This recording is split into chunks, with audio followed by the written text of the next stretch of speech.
اور پھر آدمی اس پر مالک بھی ہو، اس کی ملک میں بھی ہو۔ اس سے معلوم یہ ہوا کہ مثال کے طور پہ اگر گھر میں میاں بیوی ہیں،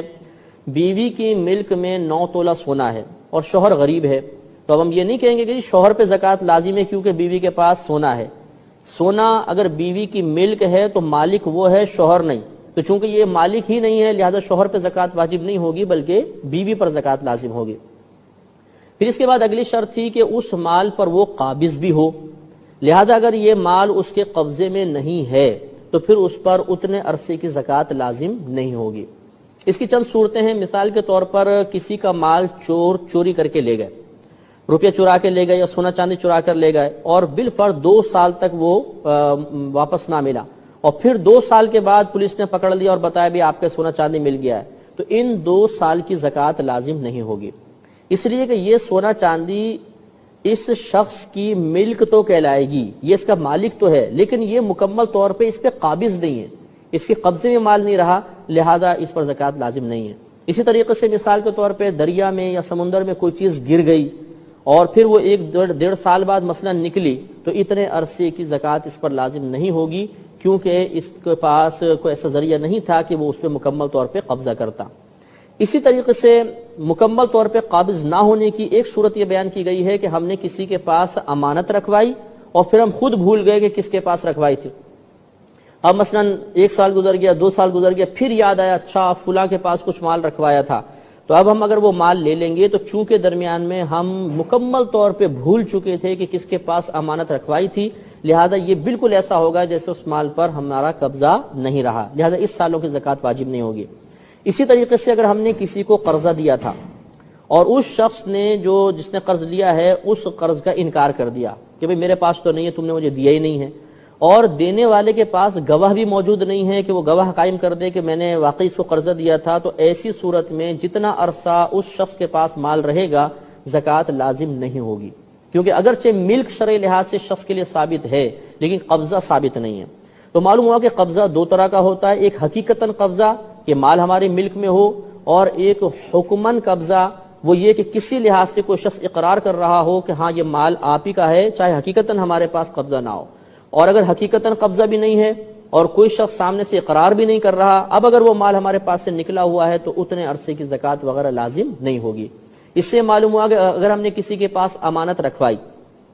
اور ہمیں یاد ہے کہ امانت کس کے پاس ہے اور ہم نے 3-4 سال تک وہ مال نہیں لیا، تو چونکہ ہمیں معلوم ہے سامنے والا انکار بھی نہیں کر رہا تو 3-4 سال کی زکوٰۃ بنتی رہے گی۔ اسی طرح ہم نے قرضہ دیا لیکن سامنے والا ابھی غریب ہے، تنگ دست ہے، وہ ہمارا قرضہ ادا نہ کر سکا، اور وہ مال اتنا تھا جو مقدار نصاب تک پہنچتا تھا اور اس پر کئی سال گزر گئے، تو جب تک قبضے میں نہیں آئے گا اس وقت تک زکوٰۃ کی ادائیگی تو لازم نہیں ہوگی لیکن زکوٰۃ بنتی رہے گی، سال بسال بنتی رہے گی۔ جب وہ مال قبضے میں آ جائے گا اس کے بعد اس زکوٰۃ کی ادائیگی لازم ہوگی، لیکن چونکہ یہاں پر مکمل حقیقتاً قبضے میں آنے سے پہلے ہی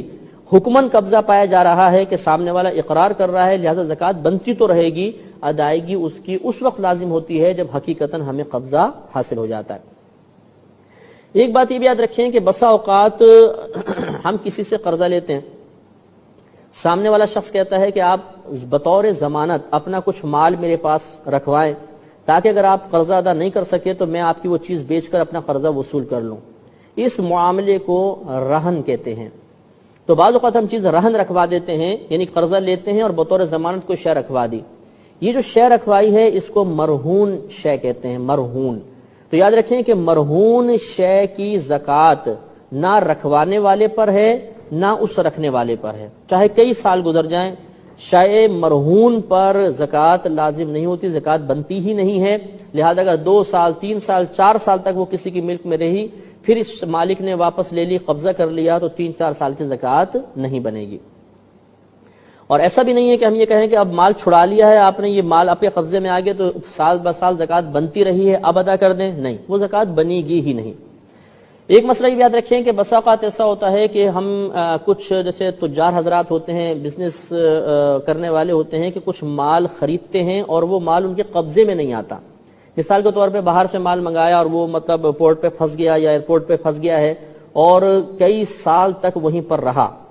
اب ہم نے چیز خرید لی تو ہم اس کے مالک تو ہو گئے، لیکن مکمل طور پہ ہمارے قبضے میں نہیں آ رہی، بلکہ وہ ایک مقام پر رکی ہوئی ہے۔ تو اس صورت میں بھی یاد رکھیے کہ چونکہ ہمارے ملک میں آ چکی ہے، حقیقتاً قبضہ نہیں ہے، اور کوئی ہماری طرف سے اس ملک کا انکار بھی نہیں کر رہا، لہذا سال بہ سال زکوٰۃ بنتی رہے گی۔ ہاں، ادائیگی اس وقت واجب ہوگی جب یہ مال مکمل طور پہ ہمارے قبضے میں آئے گا۔ تو معلوم ہوا کہ اگر کسی کا بندرگاہ وغیرہ پہ مال پھنسا ہوا ہے اور کئی سال تک پھنسا رہا، تو یہ مال تجارت اگر ہے تو اس مال تجارت پر سال بہ سال زکوٰۃ بنتی رہے گی۔ ادائیگی اس وقت واجب ہوگی جب یہ مکمل طور پہ مال ہمارے قبضے میں آ جائے گا۔